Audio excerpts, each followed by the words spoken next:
God wants to Wake up the mighty one in you.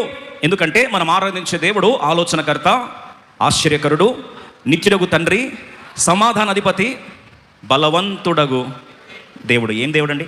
బలవంతుడగు దేవుడు. మీరు అనొచ్చు, మరి నేను బలహీనుని కదా, నాకు బలం లేదు కదా, దేవుడు బలవంతుడైతే సరే, నేనైతే చాలా బలహీనురాలుగా ఉన్నానంటే, యోలు గ్రంథము 3వ అధ్యాయము 10వ వచనం, ఒకవేళ నువ్వు బలహీనుడు అని భావిస్తుంటే, నీ బలము నిన్ను విడిచిపెట్టి వెళ్ళిపోయింది అని భ్రమిస్తుంటే, ఈరోజు దేవుని మాట నీలో ఉన్న బలాఢ్యుని రేపాలని ఆశపడుతూ 10వ వచనం అందరం కలిసి చదువుదాం. మీ కర్రలు చెడగొట్టి ఖడ్గములు చేయుడి, మీ పోట కత్తులను చెడగొట్టి ఈటలు చేయుడి, బలహీనుడు నేను బలాఢ్యులను అనుకొనవలను. ఎవరికన్నా ఈ ఫీలింగ్ ఉంటే, నేను బలహీనుడిని, నేను బలహీనురాల్ని, I am weak, I'm exhausted, I don't have any strength, ఈరోజు బలహీనమైపోయానని బాధపడతా ఉంటే, బలహీనుడు నేను బలాఢ్యులను అనుకొనవలను. దేవుని వాక్యం ఏమంటుందండి? బలాఢ్యుల్ని రేపాలని. మనం ఆరాధించే దేవుడు బలవంతుడగు దేవుడైతే, ఈరోజు దేవుడు అంటున్న మాట ఏంటంటే, తండ్రి బలవంతుడైతే సింహంకి పిల్లలు ఎవరు పుడతారు?